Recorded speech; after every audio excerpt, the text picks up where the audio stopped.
দেশের চলমান পরিস্থিতিতে সাধারণ মানুষ আর শিক্ষার্থীরা যেন এক কাতারে।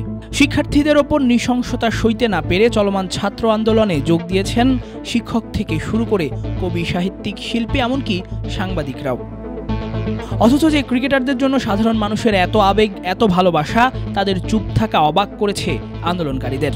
এতদিন তারুণ্যের আইডল হিসেবে যাদের ভাবা হয়েছে, তাদের নীরবতার কঠোর সমালোচনা হয়েছে, কখনো কখনো বয়কটের মতো ঘোষণাও এসেছে। বিশেষ করে সাকিব আল হাসান এবং মাশরাফি বিন মুর্তজার বেলায় ঘটেছে বিভিন্ন অনাকাঙ্ক্ষিত ঘটনা।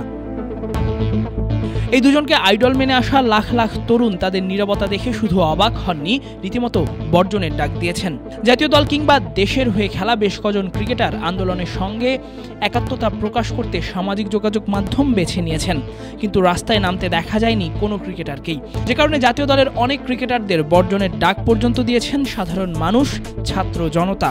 বিশেষ করে গেল কদিনে সাকিবের কর্মকাণ্ড, পরিবার নিয়ে ঘুরতে যাওয়া, শিশিরের সেই ছবি পোস্ট করা, কানাডায় প্রবাসীর কথার প্রতি উত্তরে সমালোচনায় জড়ানো, সবকিছু মিলিয়ে তাদের প্রতি সাধারণের হতাশা চরমে।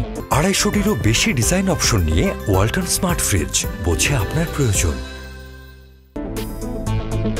মিরপুর শেরেবাংলা জাতীয় ক্রিকেট স্টেডিয়ামের 1 নম্বর গেটের সামনে ক্রীড়া সাংবাদিকরা শিক্ষার্থী জনতার সঙ্গে হওয়া নৃশংসতার বিচার চাইতে রাস্তায় নামলেন সেদিন মাহমুদুল্লাহ রিয়াদও তার ফেসবুকে ন্যায় বিচারের প্রত্যাশা করলেন, স্ট্যাটাস দিয়ে জানালেন নিজের অবস্থান। ফেসবুকে দেয়া পোস্টে তিনি লিখেছেন, আমরা সবসময় ন্যায়ের পথেই আছি, থাকবো ইনশাআল্লাহ। আমরা সবাই চাই ন্যায় বিচার হোক। দিন শেষে দেশটা আমাদের সবারই, আল্লাহ অবশ্যই ন্যায় বিচারক।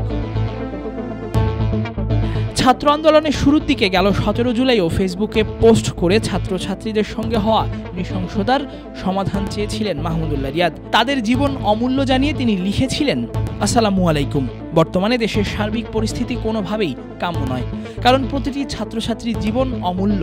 ব্যক্তিগতভাবে আমি এই পরিস্থিতির দ্রুত সমাধান আশা করছি। আল্লাহ সবাইকে নিরাপদ রাখুক, আমিন। তাসফিক পলক, ক্রিক ফ্রেন্সি।